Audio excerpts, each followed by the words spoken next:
Ryan, I believe I can fly. I believe I can touch the sky. I think about it every night and day. Spread my wings and fly away. I believe I can soar. See me running through that open door. I see you, baby. Hello, folks, and welcome to episode 3 of Jedi Dropouts. I am James Moss. And I am Stone Cold Ryan Taylor, as they call me in the streets. Today we're talking about video games.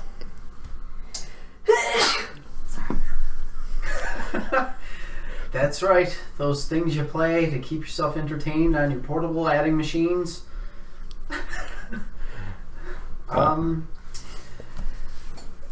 Today we're going to be talking about such topics as what game would you speedrun? We're going to be talking about water-type Pokemon. We're going to be talking about our top 5 favorite video games of all time.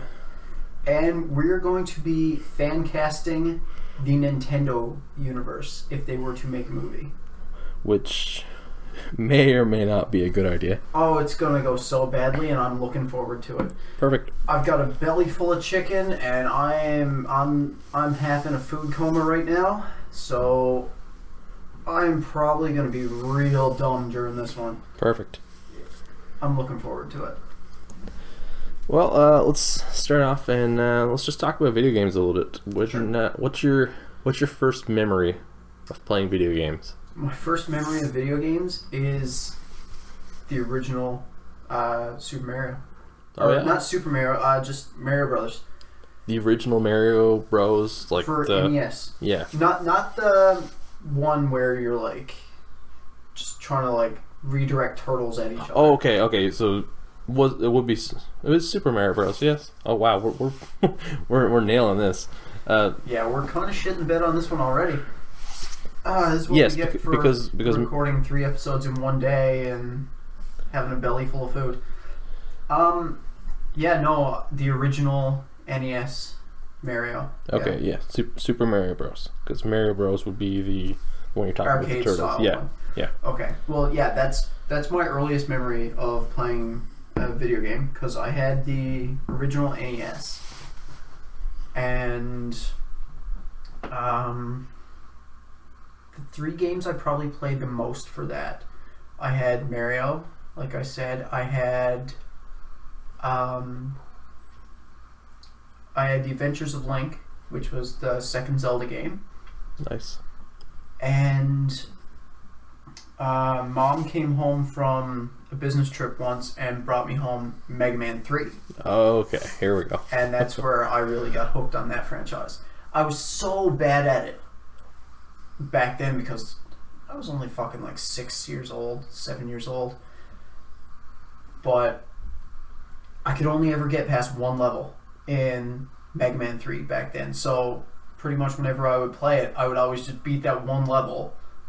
And like some levels I wouldn't even be able to make it to the boss, but I would just keep playing the game anyway. And I would always beat Top Man.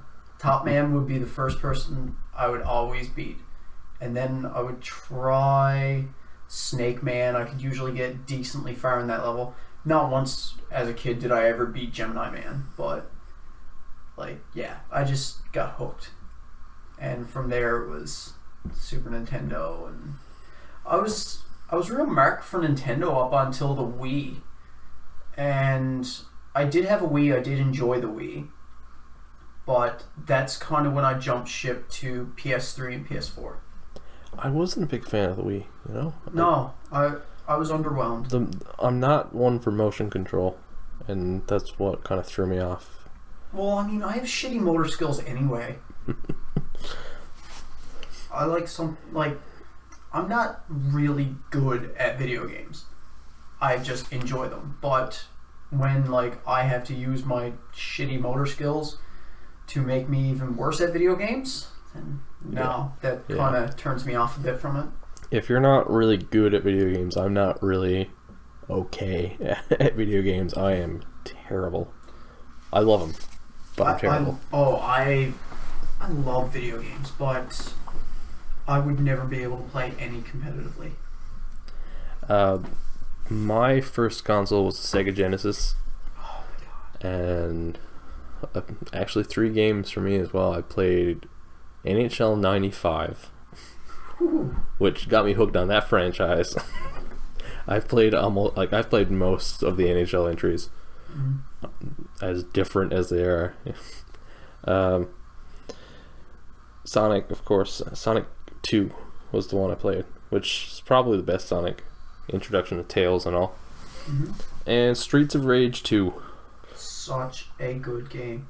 Right? Even in high school, me and a friend of mine that I worked with, we would get together on Saturdays and he would hook up his Sega Genesis and we would play Streets of Rage.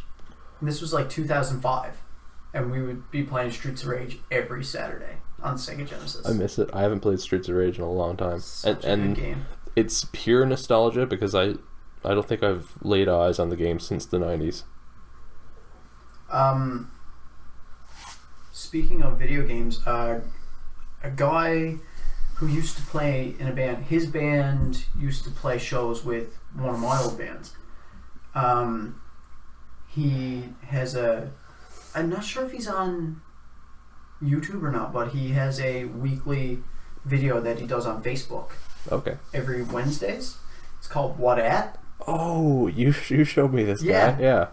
Like, I've watched him play Banjo-Kazooie and Tony Hawk. Like, he's just a funny dude.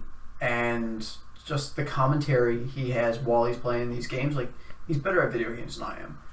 But I don't watch it because I'm, like, impressed with how he's playing the game. I'm watching because it's just hilarious watching him play it, like the commentary he adds. Yeah, because watching gamers on, say, Twitch or YouTube, it's either the skill level, which you see in the guys who do like speed runs and Kaizo Mario and stuff like that, and then there's entertainers like this guy. I don't know his name. What's his? His name is Shane. Shane. Yeah. Okay. But yeah, What At Wednesdays, hilarious. Speaking of speedruns, moving right into that one. Yeah. Popping the question, nicely. What game would you speedrun? I used to think I could speedrun certain games until I started watching videos of speedruns within the last 6 months. I was watching speedruns of Super Metroid, and I was just blown away. I was like, there's no way I could possibly do that. The only game that I think I would do a decent job of speedrunning is maybe Dynasty Warriors 6. Okay. Like, just start clean. Depends on if I had to get like 100% or not. If it was 100% speedrun, it would be a bit more difficult, obviously, but just to like go to this place, kill this guy, end the level, like, I think I could do a decent speed run of that if I had to. Okay, yeah. I got 2 takes on the answer because, as you said, like, I'm not very good at video games, so trying to match speedrunners, it's near impossible. So it would either have to be a game that I specifically love that no one fucking likes, so no one plays it, or a game that is so simple that if I wanted to, I could devote myself to it. Yeah. So my first answer, Tony Hawk's Underground, because that is, as we'll later find out, my single favorite video game of all time, and I played it so much. I can spit off the missions to you if I must. Yeah. And I really don't think many people play that game. I really don't think it was as popular as I grew up thinking. I've seen speedruns of Tony Hawk 2 and Tony Hawk 3, but I've never seen a speedrun of that game. Yeah, like the original 2, sometimes 3 were very popular, but Underground was kind of when people stopped playing, right? And I mean, out of the entire Tony Hawk franchise, number 4 and the first Underground were my 2 favorites of the entire Tony Hawk franchise. Charlotte's frowning because she's she's an avid Tony Hawk 2 fan. Yeah. Yeah. And I think 2 was probably a close second for me. Underground is what really took up most of my time. Whatever that was, like 2002, 2001, something. They really lost me when they started going. Well, American Wasteland started losing me a little bit, but like I said, poor motor skills. I can't play Skate. No. It just turns into me just flailing at the controls and fucking up super hard. But with Tony Hawk 4 and Tony Hawk Underground, adding in the reverts and the manuals and stuff like that, and like, it just made combos so much easier for me. And I played those games so the manuals is where I would just do manual tricks for like half an hour and build up the biggest combo I could. Yeah, so would I put most of my stat points into manuals and rail balance right away. Not spin, not ollies, like manual and rail balance first off, and then everything else would follow. And the other answer, although completely unrealistic, but if be it I wanted to devote myself to being a speedrunner and that was my career choice, it'd have to be something very simple, very basic, and so I said either Space Invaders or Tetris. Something very Atari, and Tetris I played a hell of a lot of. Space Invaders a little less so, but I don't know, I'm alright at those games. Yeah. I love both those games too. I just wanted to name drop them. Cool. Want to give the long con a shot? Sure. Okay. So, if you've been listening to the other 2 previous episodes, we've been taking a Pokemon type and rhyming off our favorite Pokemon of that type from each generation. And this is more of my area of expertise. Ryan adds what he can, but he's not as versed in the field as I am. I've played about half the games, and I've never really replayed any. Yeah, so this is mostly the section that I thought of. We're going to do the water type on this episode, so... I feel a little more confident about this one because water type is my go-to. Cool. Alright then, what do you have for Gen 1? Gyarados. Yeah? Absolutely. I mean, Magikarp is hilarious and all, but the fact that they took the derpiest Pokemon I think ever made and turned it into an absolute fucking beast. Yeah. You can't ask for better. Although, I kind of wanted to say Blastoise as well because he was a Squirtle I used to go to for starter half the time when I wasn't going with Bulbasaur. And I always liked the evolution better. I loved Bulbasaur, but Venusaur didn't really do much for me. Yeah. And Blastoise is just fucking badass, right? Seaking. Seaking. Yeah. Nice. As I mentioned in the last episode when we were talking about grass, I said my favorite grass type Pokemon was Ferrothorn. Yep. 90% of the time, my lead when I play doubles is Ferrothorn Seaking. Really? Oh yeah. I'll have a physical attacking Seaking, and I'll have moves like Poison Jab. I'll put a ground type attack on him. He has an ability called Lightning Rod. Okay. So if someone tries to attack your side with an electric attack, Seaking just kind of takes that hit and it doesn't do any damage to him, so he's basically immune to electric attacks, and it gives him a special attack boost.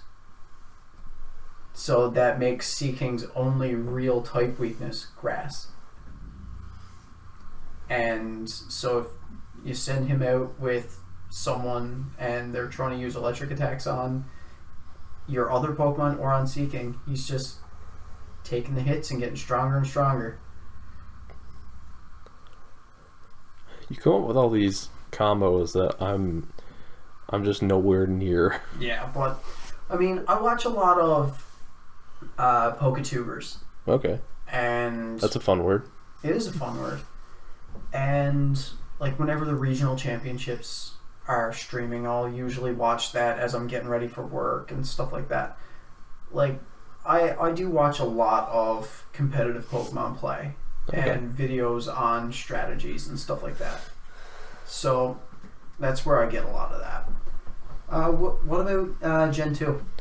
Now, Gen 2 is not one that I've played, and I couldn't quite decide because, again, for humorous reasons, either Quagsire, because I think Quagsire looks like the animator ran out of time. he was developing the body, and he's like, okay, yeah, and he was gonna have it, and he's like, you get a face on that thing quick, and he's just like, dot dot line, we're done, we're out of here. Yeah. And I think that's a hilarious situation. See, even though you're not like super well versed in Pokemon, I love that you have such hilarious reasons for picking certain Pokemon. Yeah, it's a defense mechanism. Yeah, but no, I find it hilarious. And if not Quagsire, Slowking. Now, I don't know Slowking that well. I do know Slowpoke, Slowbro. But I think Slowking really looks like Slowbro just decided he was the king of all the Slowpokes and found a shell, and he's like, fucking, let's go for it. Mm-hmm. Put her on his head and fucking... Usurping you bitches. Yeah, exactly. Yeah. And I know it's not canon, but I like to think that's what happened. Yeah. And well, speaking of kings, I picked Kingdra. Kingdra, yeah. Yeah. Yeah. I think he just looks cool and can be really powerful if used right. I haven't used it a lot because a lot of the Pokemon that evolve through trading means, like, I haven't really played much with them. I usually just borrowed Emily's 3DS and traded with myself. Nice. Just to add them to the Pokedex. But, yeah. What about Gen 3? Gen 3, I took Swampert. Cool. And again, that's a generation I'm not that familiar with, but Swampert looks pretty badass. I don't know a whole lot about him, but... Swampert does look badass. Really looks like he could kick some ass. When I played the remakes of Gen 3, Swampert was the first starter I used. Okay. But I really like Sharpedo. Sharpedo. Yeah. Which I almost considered because I think that's another funny... It's a clever name. Yep. And, like, when you use Surf with Sharpedo, you move so fast through the water, and the animation's different, and that water and dark type with the rough skin ability, so if like they use a physical move on them, like they take recoil damage, and just stick some moves on him like Ice Fang and stuff like that. He looks cool, he's useful, like, yeah, I love Sharpedo. Gen 4, I'm Googling some of these because I wrote these down. I don't remember the Pokemon because I don't know a few of these generations. I took Empoleon. Empoleon? Yes. See, Empoleon's one of my least favorite starter Pokemon of all time. He kind of, like... I like penguins, and that's a shit reason to pick a Pokemon, but he kind of looks like a badass penguin. It's as like, good a reason as any. The whole the trident into the beak sort of thing. He's got this Atlantean sort of look to him. Yeah. And you know me, I'm an Aquaman fan. See, I will admit Empoleon looks badass. I don't like using him. Okay. And that's my entire reason why. As far as starter Pokemon go, like, I find he looks cooler than a lot of other starters, but I just don't like using them. Yeah. For Gen 4, I say Gastrodon. Again, it's a Pokemon I hate battling against, but... And I love his cry. That's one of the reasons why I like Gastrodon so much. Okay. I like his cry when playing against him in the game. Like, when he comes into battle. Yeah. I can revisit some of these if I ever end up actually playing the couple games I missed. Yeah. Couple games is most of them. Gen 5. Gen 5, Seismitoad. Really? I love Seismitoad. We talked in an earlier episode about how much I loved Stoutland when I played through Black or White. I can't remember which one I played. Yeah. Seismitoad was my other go-to. Excuse me. Water ground type, if I'm not mistaken. So fucking useful. Like, most of the boss battles, just Seismitoad. Seismitoad just blasting through every Pokemon. See, I've never used a Seismitoad. I strongly recommend. With my very limited Pokemon experience, like, the only times I've ever gotten a Seismitoad was, like, I would catch his lower evolution forms, and I would just, like, stick it in the box, and then, like, after I had the Elite Four and everything beat, I would just, use experience share and evolve them that way and never use them. Yeah, that's the funny thing. I had the lower... what's the original? Timpole. Yeah, there you go. And then Palpitoad. Yeah, I had the original in just stuck in a box somewhere, and I got to a point in the game where I realized I didn't really have a good water type, and I kind of needed it, and so I hauled him out and I did some grinding and leveled him up, and then he ended up being like one of my staples for the rest of the game. Wow. Cool. I went with Jellicent. Okay. I mean, I like it that the male and female forms look different, which is kind of cool. Also like the cursed body ability. You hit them and it might disable your attack for a few turns. The water and ghost type I thought was also pretty cool, and this thing can be beefy.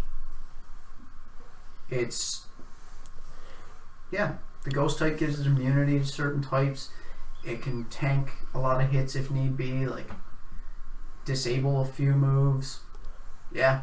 I never used one, but I remember playing the game, and I remember that being a pain in the ass to play against. Yeah. Using it is pretty fun. Yeah, I can imagine so. Gen 6, I went with Greninja. I also went with Greninja. Even though he's a starter, and even though he's one of the most popular, and he's in Smash Bros, he looks so cool. And he's so fun to play. Yeah. It's one of those things where it's like, yeah, Charizard is a popular, obvious choice, but I mean, it's fucking Charizard, right? Mm. But Greninja, like, even in Smash Bros, I like using him. Yeah. Yeah, hands down Greninja. There's really not much more to say other than Greninja is fucking awesome, and yeah. I haven't tried out the other starters from that generation, but I'm not sure if they. I don't know. Greninja was the first one I used, and I keep going back to him. I always go towards water types anyway for starters, for some reason. See, I usually don't go with the water starter just because there's more water type Pokemon than any other type. Yeah. So there's usually, and Magikarp are fucking everywhere. Yeah. So usually my go-to early in the game is start with fire or grass, depending on the generation, catch a Magikarp, evolve it into a Gyarados, and then if I want to replace Gyarados with something else down the line, I will. Or sometimes I'll just keep Gyarados the entire time. But you can get Gyarados so early game most times, so I usually don't bother with the water starter. But in Gen 6, I almost always go with Greninja. Yes. And well, you don't know a lot of Gen 7. I don't, but I actually have a serious pick for this one. Cool. I went with I don't know how to pronounce this, Golisopod. That's the same one I picked. Yeah. And entirely because it's a water bug type, right? Yep. It's the first time I've ever seen a bug type that looked threatening. Yeah. It actually looks a little bit scary. It looks like it has this real samurai look to it. And with a little bit of H.R. Geiger, like it could come out of an alien movie, you know? Yeah. Golisopod I've been using in the battle tree.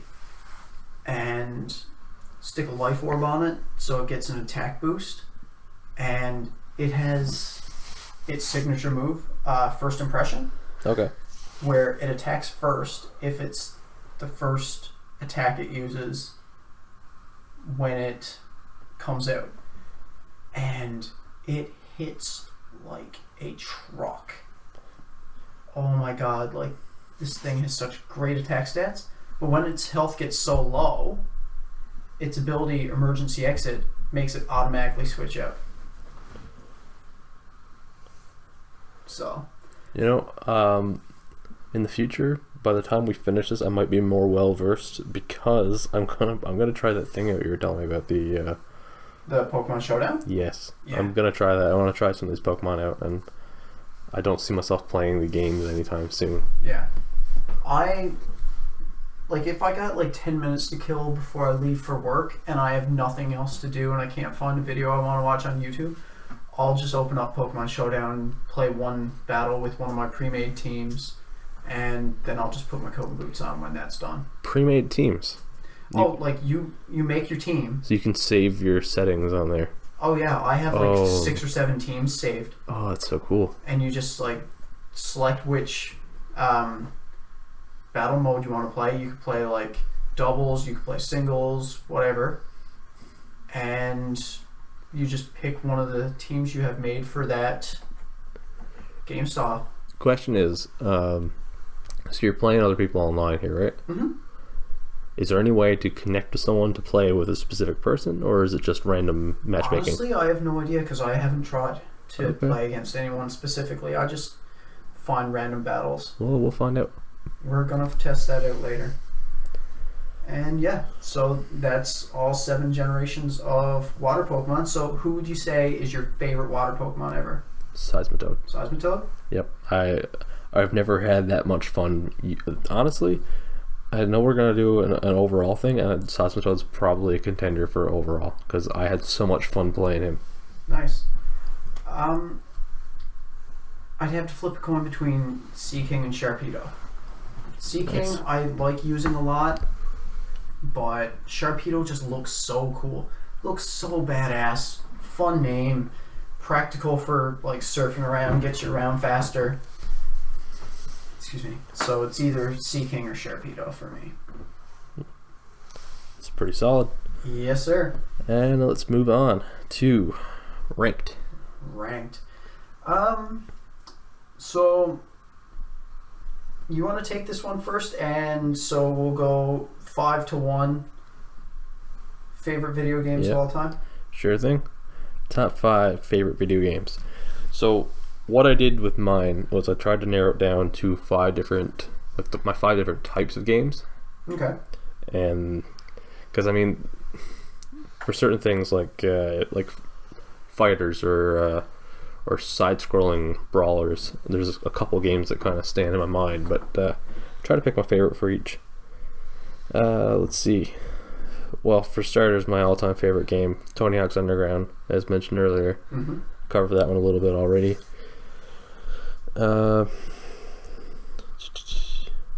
NHL 95. It stands up there because it's probably the first game I ever really played, and I played NHL 17 probably sometime in the last week. It's a lifelong thing. Fighting games are another genre I love, although I'm shit at them. Street Fighter 2. Solid. I mean, there's so many you could name though. The early Mortal Kombats, Tekken games, the Smash Bros games, Soul Calibur, yeah. But Street Fighter 2 is one that really stands out. Let's see, co-op games, because playing with a buddy is always fun. Oh yeah. And Turtles in Time, which I have a slight suspicion might make yours or close to it. Surprisingly, there's no Ninja Turtle game on my list. But would Turtles in Time make your top 10? Without a doubt. Okay. I knew it had to be up there. And then I went with my favorite game of my adult life, because I mean this is mostly stuff from my childhood. And I actually said Mario Kart 8, because that is the game I've put the most hours in. Terraria was a close second. And those fall under co-op as well, but cool. I don't know. I actually like Mario Kart 8 better than any Mario Kart. Nice. My turn? Yep, go for it. All right. Number 5 for me, Smash Bros. Brawl. Brawl, nice. Brawl, yeah. I picked Brawl for the Wii over the other Smash Bros. Mostly because of the Subspace Emissary story mode. I had a lot of fun playing that story mode with friends. Okay. And, I mean, the multiplayer, just like versus mode, in most of the Smash Bros. Games, fairly similar. I mean, yeah. Brawl and the one for Wii U both had Ike, who is my favorite Smash Bros. Character. Okay. But the story mode in Brawl was just so much more fun for me. I remember playing it numerous times with a handful of different people until 100% completion. It was a blast. I loved it every time. Number 4 for me was Resident Evil 5. 5? 5, really? yeah. Most Really? people would say that their favorite Resident Evil game is probably 4. Yeah, 4 is a big one. See, I'm a huge Resident Evil fan. The problem for me is, in the earlier games, I could not get the controls down. That camera fucks Yeah. everybody up. Fuck me up. Yeah, so the control, like, I used to watch my godmother's son play, like, Resident Evil 3 all the time when I was younger. Friend of mine, I would just hang out with him while he played Resident Evil 2, and I would just, like, sit there eating chips and popcorn, watching him play Resident Evil 2, because I liked the game so much. I was too bad at it to enjoy playing it, but I just loved watching someone else play it. It's really funny. I have the exact same experience. Like, Yeah. Well, it seems like you've played more Resident Evil. I've never really played much, but I've watched like most of those games just through the experience of sitting on the couch eating junk food, right? Well, Resident Evil 5. I played Resident Evil 4 a lot. Yeah. But when Resident Evil 5 came out, I was living back home with my parents for a little bit.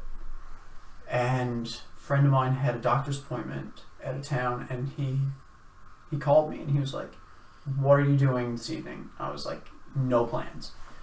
And he said, "I just picked up Resident Evil 5. It just came out. Meet me at my house in an hour. I'll be home and we're playing this thing." And so the two of us sat down around 5 p.m. or so, and we started playing Resident Evil 5 co-op.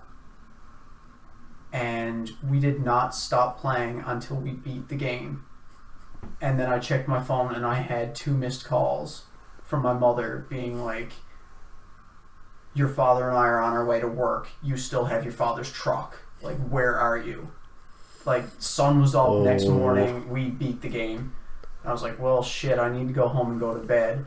Went home, went to bed, came back the next day, and we like started going back through the missions, going for all like the jewels and collectibles and everything like that until we got 100% completion. Like, we played that game through and through. I've never really seen much of that one. But we beat it in a single sitting, and like that's one of my fondest memories of playing video games ever, was just beating Resident Evil 5 in a single sitting with Drew.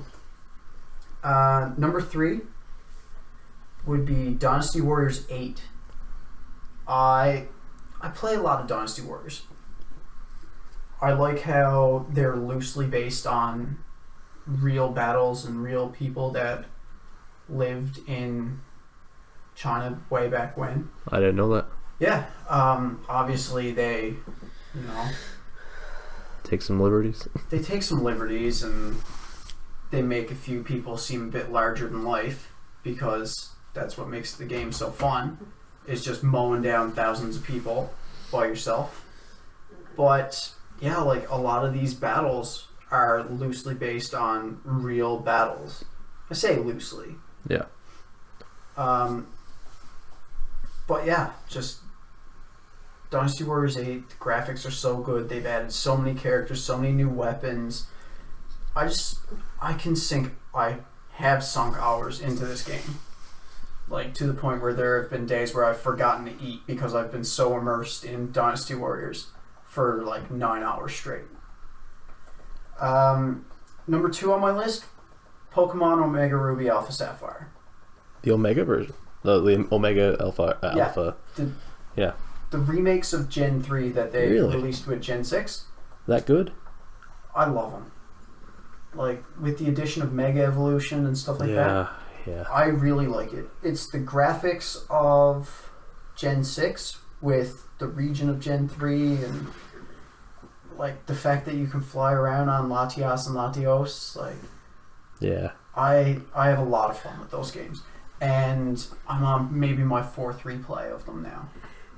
That's actually what I'm doing a Nuzlocke on now, is Alpha Sapphire. And my favorite video game ever, Mega Man X3. I knew it had to be a Mega Man. Yeah. X3 is probably my favorite. I mean, the first 5 X games are all so good. 6, I gotta be in a certain mood to play. But the first 3, I was kind of juggling around in my head to see which one would be my favorite. But anytime I want to just like blast through a Mega Man X game, like see how fast I can get through it, I'm nowhere near speedrun level, but just this boss, just go through it. It's always X3. The weapons are fun. You don't get a Hadouken or Shoryuken in this one, but you get like gold armor, and you can get Zero's beam saber as X towards the last levels. It's a blast. I love it. Yeah, so that's my 5 favorite video games of all time. There were a couple more recent games, and I wasn't sure if I should put them on there or not. I just kind of juggled around. Like, I'm a big fan of Destiny, and Sunset Overdrive was just. See, I haven't played a lot of newer games like that. I haven't played that many, but I have played a few. I used to play a lot of video games when I was a kid, and then I stopped for a very long time, and then I got back into them like 4 years ago. Okay. And I bought a PS3, and then I won an Xbox One on a bottle of Mountain Dew. Nice. And I don't know. I played a lot of the newer games for Xbox One. Destiny and Sunset Overdrive stood out to me, but they're not quite top 5 yet. I mean, I played a lot of the Donkey Kong Country series. Donkey Kong. I almost threw Donkey Kong in there. The original. I played Donkey Kong Country 2 a lot. So much. But, I mean, like you said, Turtles in Time would be in the top 10. So would Donkey Kong Country 2, Banjo-Kazooie. Like, those are definitely honorable mentions for me. And I think we should move on to our final segment. That's fantastic. For this one, I know we picked a lot of the same characters to cast. Yeah. But do you want to do it like we'll name a character and we'll both say who we cast as that character? Sure. Why not? Because this is a ridiculous idea from the get-go. Okay. Did you do live action or? I did live action. See, I did voiceover artist. You did voiceover artist? Yeah. I did live action. I pictured it as sort of almost like an MCU of animated movies, Pixar style. Okay. Because that's what I was thinking would be the only way I could really see it actually working, although I still don't know if it would. See, I took a completely different approach to the Nintendo Cinematic Universe. Exactly. That's exactly what I wanted. I pictured a raunchy comedy starring Nintendo characters. Oh, no. Oh. And very much like This Is the End.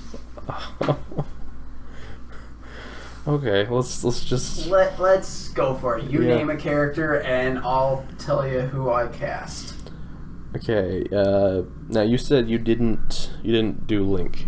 I didn't do Link. Okay. No. I'll just throw it in there. I as Link, I casted Bex Taylor Klaus, who voices a character on Voltron Legendary Defender. Female actor. She was in Arrow, and she was in the Netflix. I didn't know she did. Yeah. Okay. She was in the Netflix Scream too. Oh, really? Yep. Okay, even better. But I think she's awesome. The reason I casted her as Link is in Voltron Legendary Defender, spoiler alert, she plays what is seemingly a male character, which turns out to be a female character in disguise for a number of reasons, but doesn't change the voice in any way. And she has that perfect sort of voice, I think, that would work for Link, that is kind of masculine, kind of feminine. Yeah, I can totally see that. It doesn't, like, it's the kind of thing where the gender doesn't really matter, and with Link it was always kind of like that. Yeah. Like the first trailer for Breath of the Wild, people weren't sure if it was a male or female character. Okay. Is there any others that I casted that you didn't?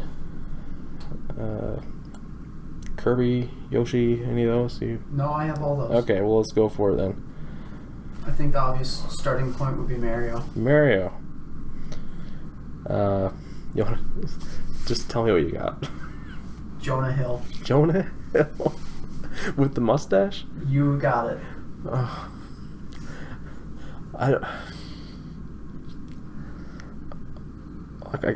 I would watch what you're talking about here, but I mean, why not? Sure.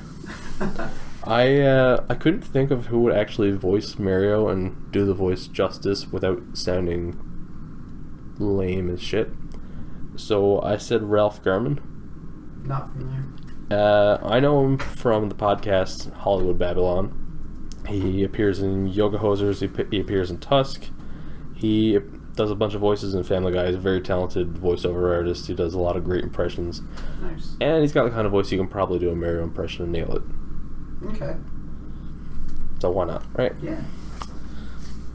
Who's next? Luigi. Jay Baruchel.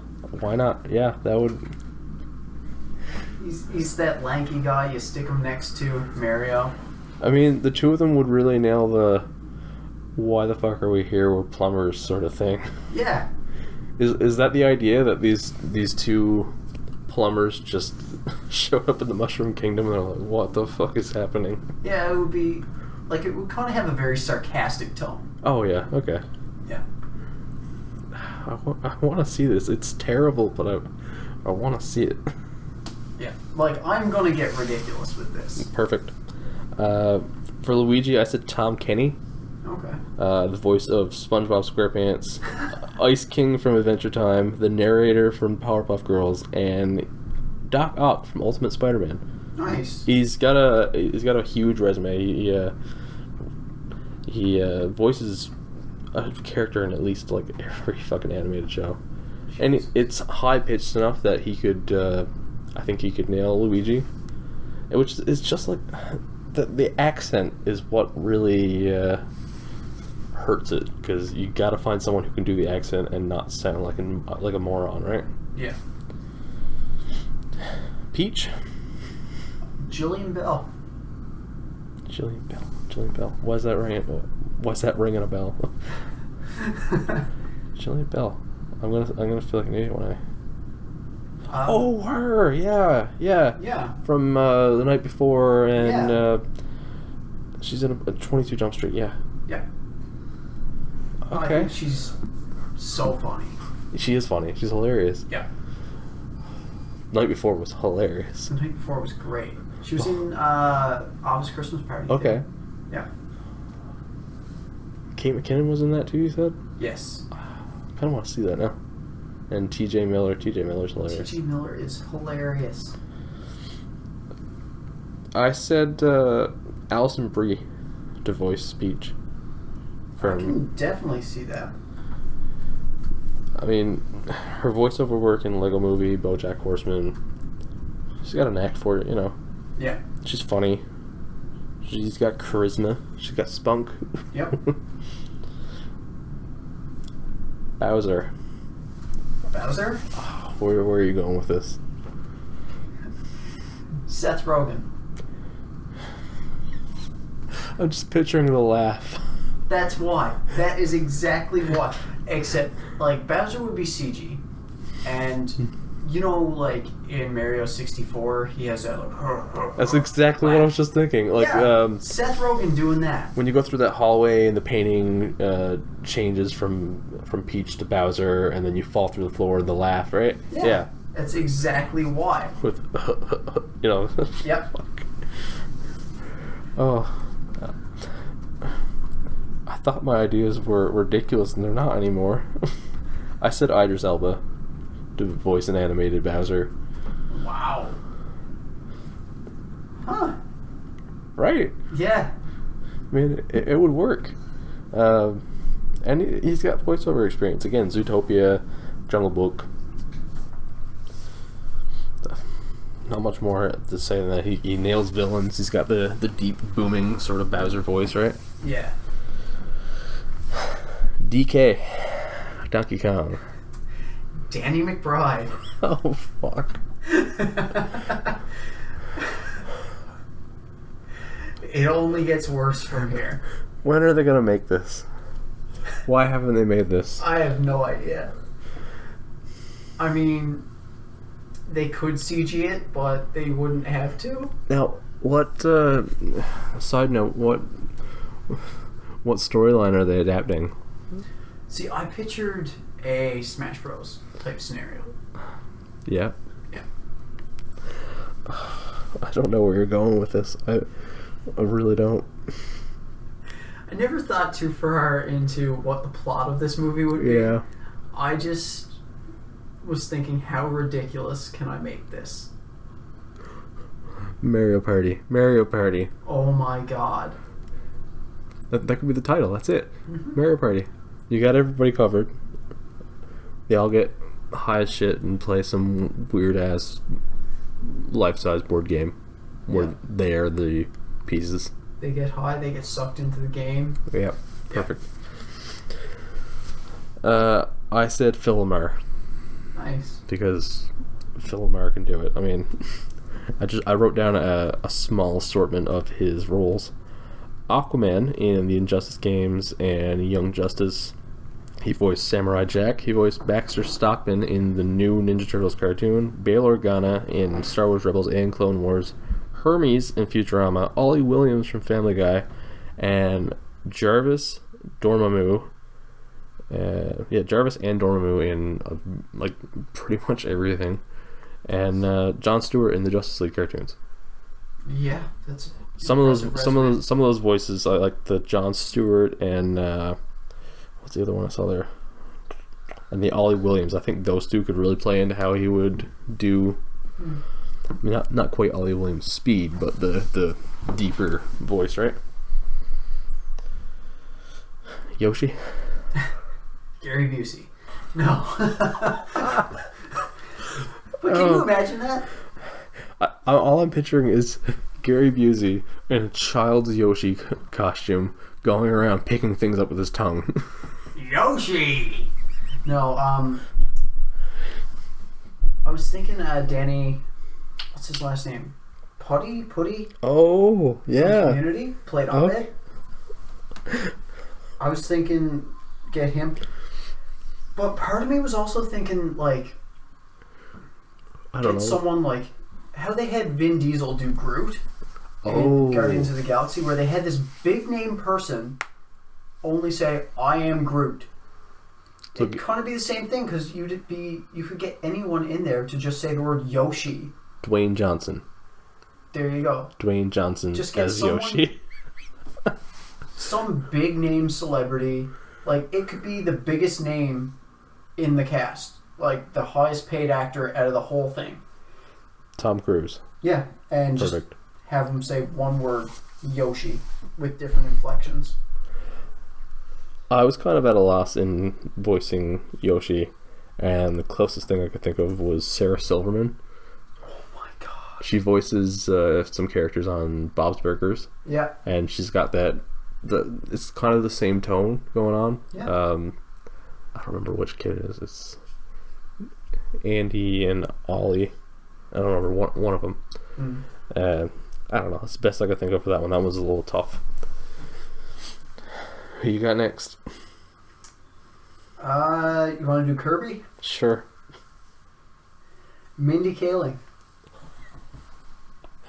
Like, I wouldn't have Mindy, like, dressed as Kirby. No, she would be just voicing. Yeah. But this one was actually one that I saw as being more serious.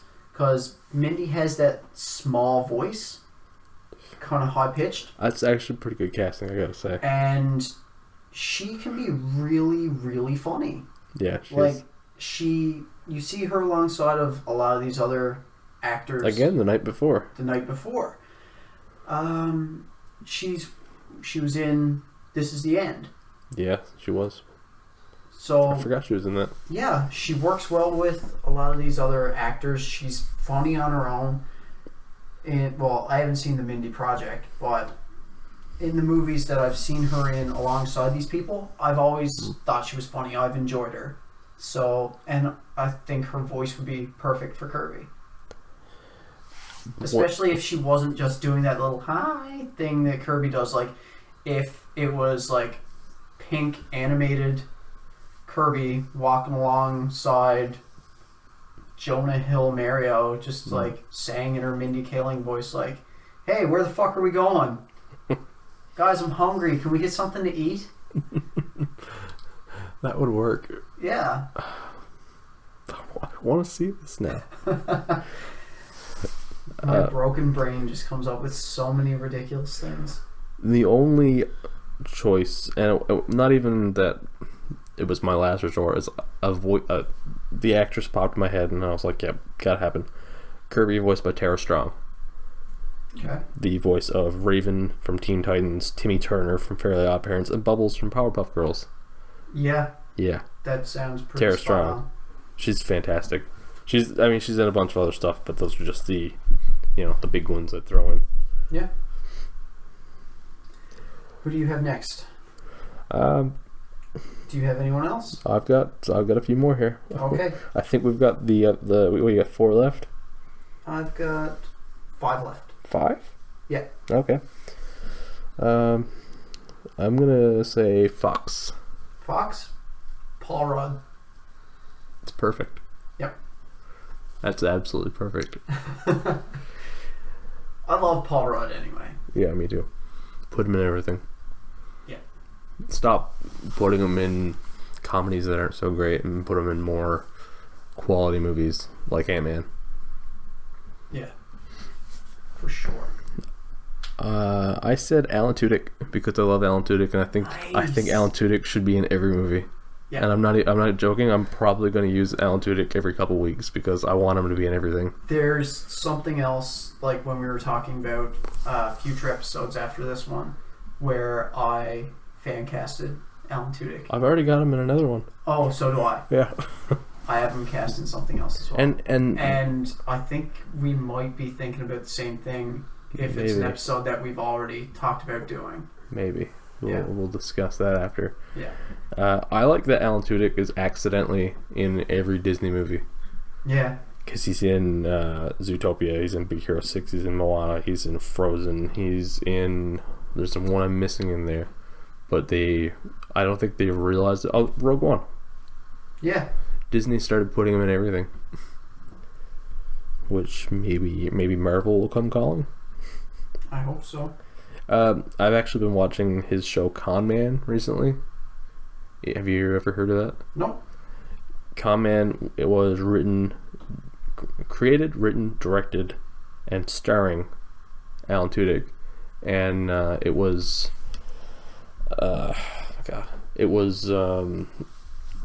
crowdfunded, and the idea is it's a long shot here, but Alan Tudyk plays an actor who used to play the pilot of a ship on a sci-fi series that got canceled, who is now stuck on the Comic-Con sort of route. Yeah. And Nathan Fillion. Oh my god. I know, this sounds crazy, but Nathan Fillion plays the guy who used to play the captain of the ship and had a better career afterwards. And it's amazing. It's like 10-15-minute episodes, and they're hilarious. And it's just the character Ray Nearly getting caught up in these unfortunate situations. And it's a hilarious show. I recommend it strongly. Awesome. Who are we going with next? Depends on who you have. Ness? Adam Devine.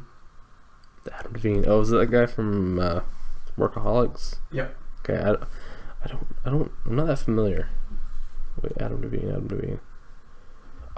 Is that the guy I don't like or the guy I get mixed up with? Probably the guy you don't like. I forget. There's two of them, and they got. No, that's not the one. Skylar Aston's the one I don't like. I don't like that guy's face. Adam Devine, I got no problem with him. No beef. Cool.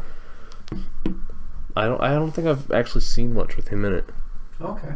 Well, he was in the Pitch Perfect movies. He was in Mike and Dave Need Wedding Dates. He did a voice in the Lego Batman movie.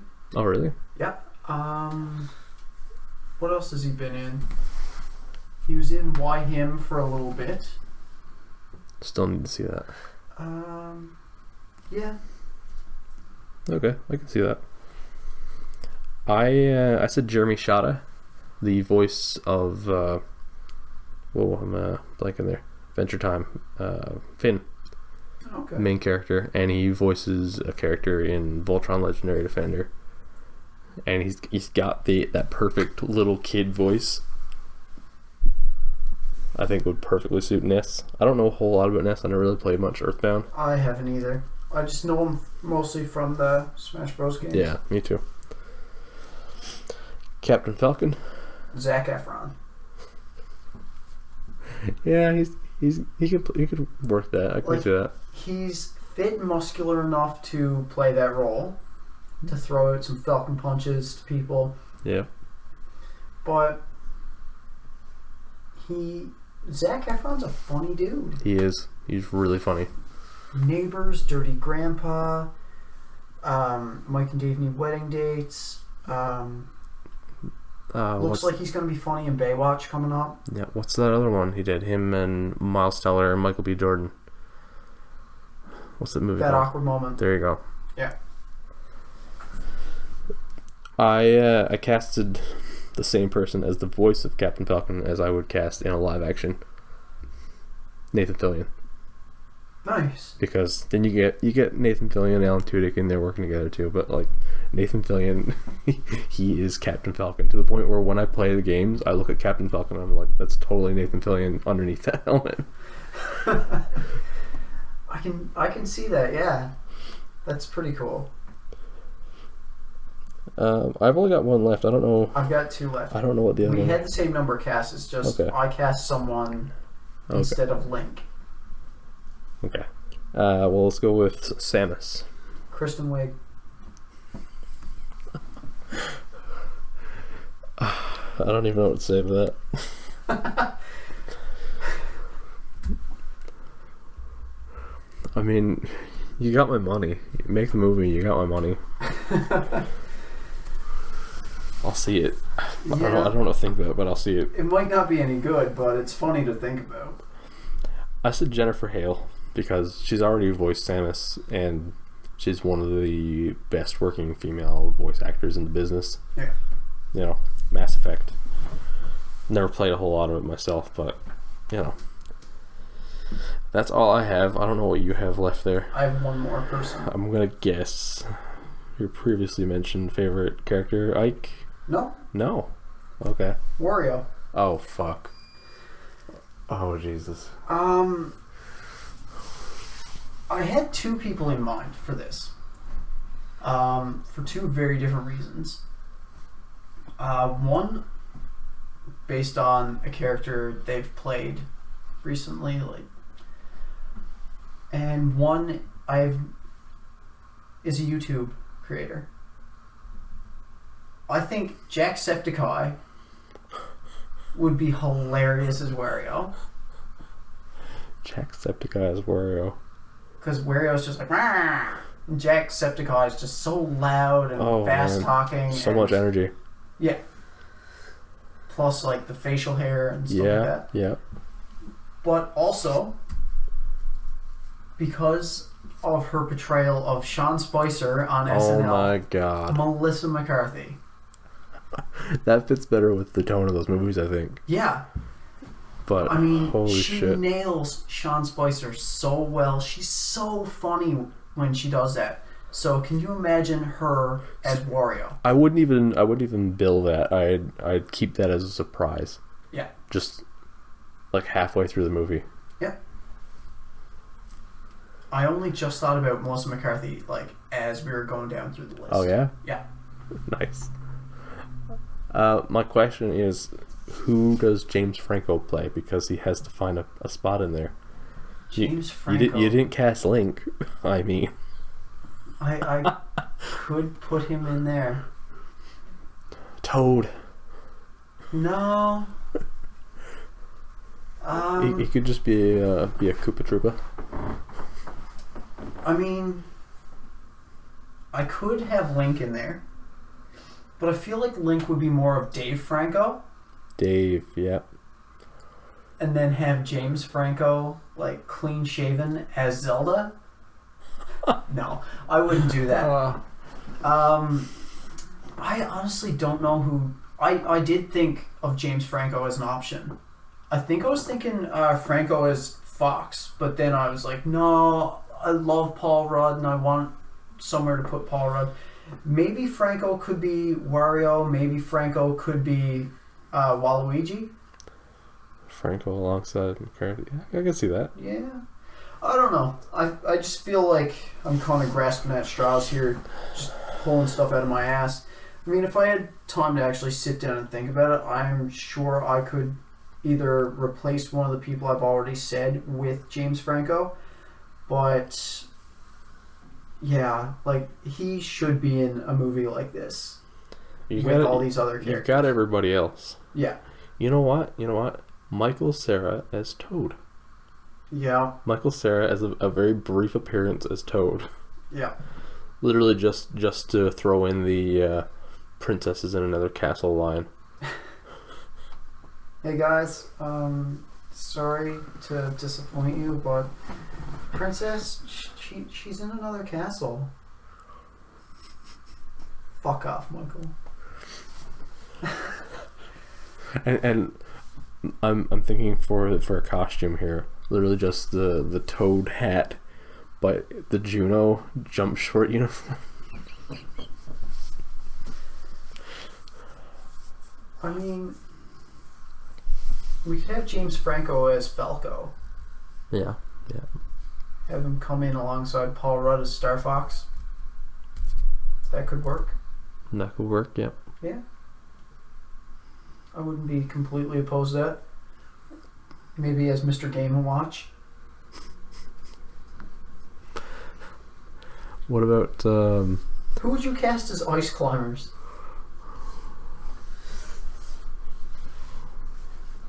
Hold on, let me think this over for a second. What's that kid's name that played McLovin? Christopher Mintz-Plasse? I said kid, but he's older than me. Christopher Mintz-Plasse and Sean William Scott. Doesn't fit at all, but why not? No. I think we've run this topic into the ground. Yeah, I think so. But yeah, I was totally in the mindset of raunchy comedy when I thought this up. I was watching movies like Dirty Grandpa with Zac Efron and Robert De Niro. I still haven't seen that. As I was sitting there on my laptop trying to brainstorm this up, so that's why it just like popped right into my head. And I was just like, Ryan is not going to think to go raunchy comedy with this. No, I did not. So I want to go in a completely different direction from you. So I wanted to see how well I could catch you off guard with that. Ice Cube as Daisy.